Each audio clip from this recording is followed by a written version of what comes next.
বন্ধুরা, আজ আপনারা দেখছেন এই জমিটায় নতুনভাবে লতা পোতা আছে। এই যে থানা থানা করা আছে, এই যে জমিটা, পুরো জমিটায় কিন্তু আপনারা দেখতে পাবেন নতুনভাবে কিন্তু আমরা পটলের লতা রোপণ করেছি। এবং কিছু কিছু গাছে আপনার কুশি বেরোতে শুরু করে দিয়েছে। এটা বর্ষায় লাগিয়েছি, পটলটা অগ্রিম উঠবে।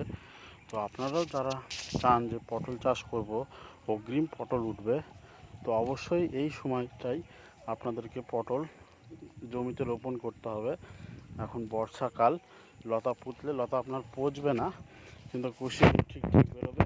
তো ভিডিওটা আজকে এ পর্যন্তই, বাই।